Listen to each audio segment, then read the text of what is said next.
오늘 만두 이야기 앞으로 하루 전날 찍으려고 합니다. 상상력이 필요한 이유에 대해서 얘기해 보고자 합니다.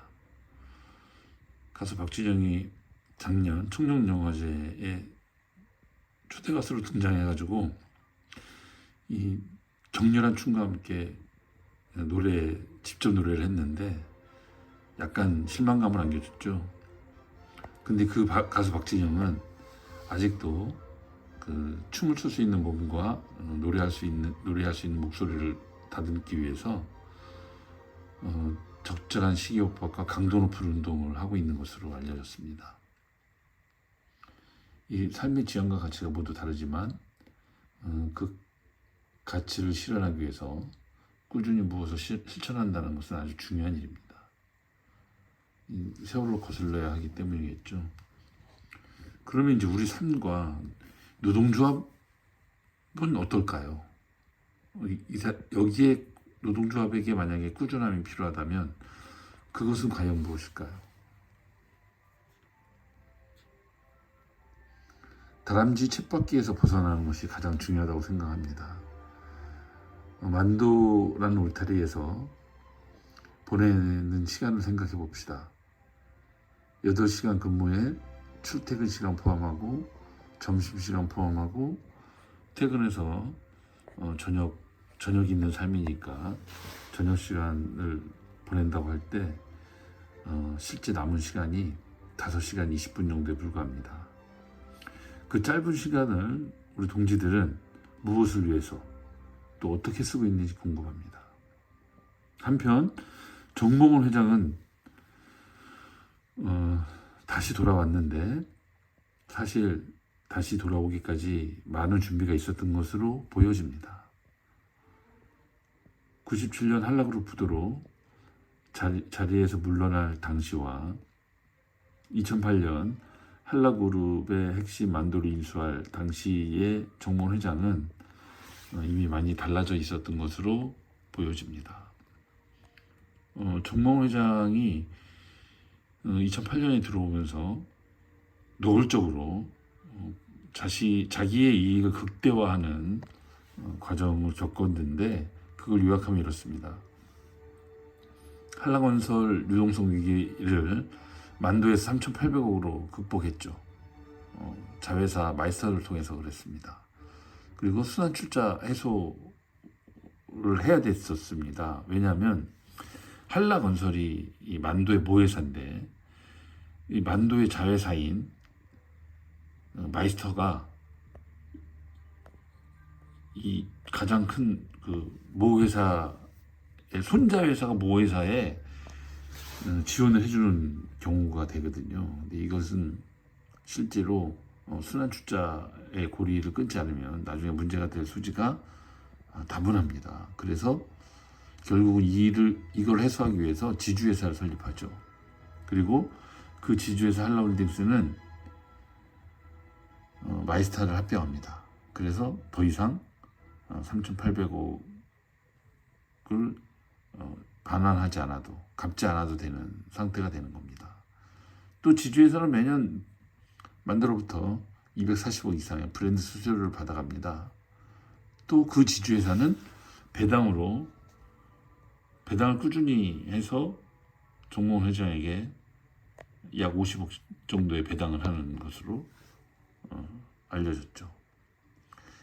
그뿐만이 아니라 마치 내 몸을 분신술을 부려서 여러 개 나누듯이 몸은 하나인데 건설, 만도, 홀딩스 아마 이 클레모브에도 받는 걸로 알려졌는데 각각 계열사에서 연봉을 챙깁니다.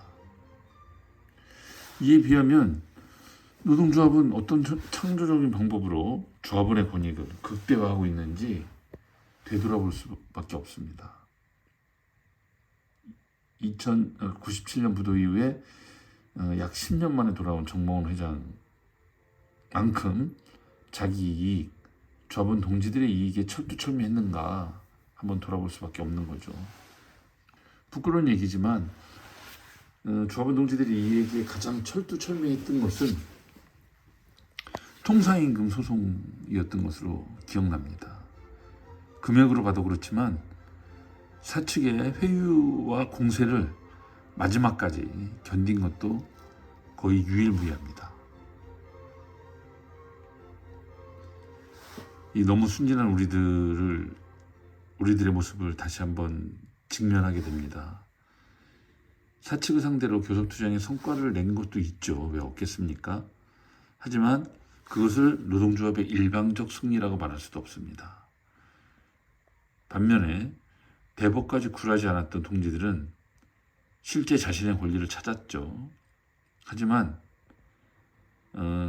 노사 합의는 그 대법 결과보다 낮은 수준, 80%가 85% 수준이었던 걸로 기억합니다. 그런 것을 보면 노동조합이 마치 사측의 하부 조직이 아닌가라는 자기 성찰을 하게 됩니다.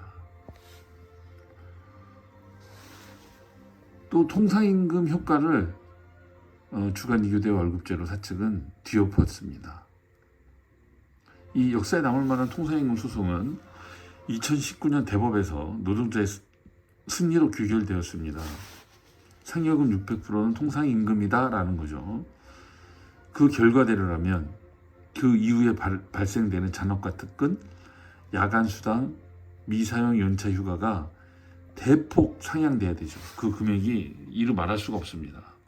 하지만 사측 주도로 합의된 지난 2015년 주간 이교대제와 월급제, 이것이 너무 놀랍습니다. 지금 봐도 각본을 짜도 어떻게 이렇게 극적인 시나리오를 짤 수 있을까요?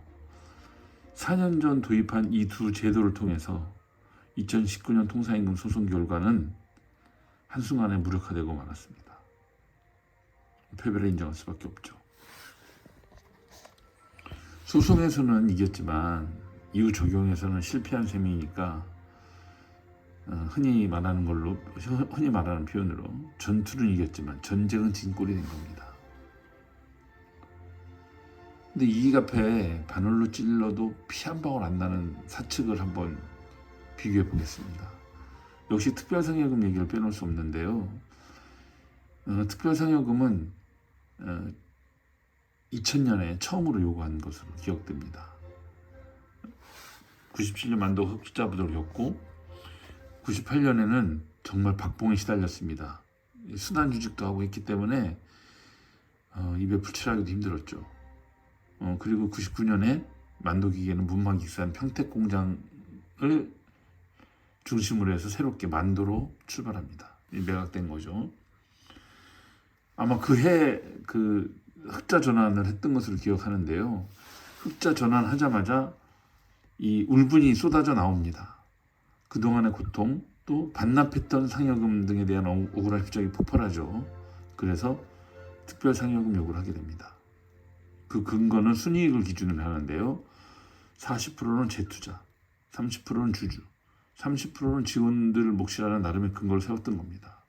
여기서 가장 중요한 것은 순이익을 전제로 주장해야 한다는 정의로운 판단이 있었던 거였죠. 순이익이 났을 때가 전제인 겁니다. 하지만 사측은 달랐습니다. 상표권 수수료 같은 경우는 매출 기준이죠. 적자가 나도 상표권은 반드시 떼가겠다는 사직상의 자세라고 볼 수밖에 없습니다.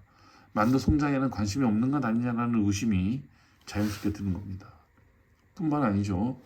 정몽원 회장 2022년 성과급 내역을 전자공시 시스템을 통해서 살펴보면 이렇습니다. 회사 경영 실적을 감안했다고 하죠. 그 경영 실적에는 이 순이익 지표는 없습니다. 매출, 연결 매출과 영업이익만 있고 전년도 비교만 있죠. 그 우리들의 순이익에 기반한 특별상여금 주장과 비교할 때 이거 우리 너무 순진한 발상 아닌지 다시 한번 생각해 봐야겠습니다.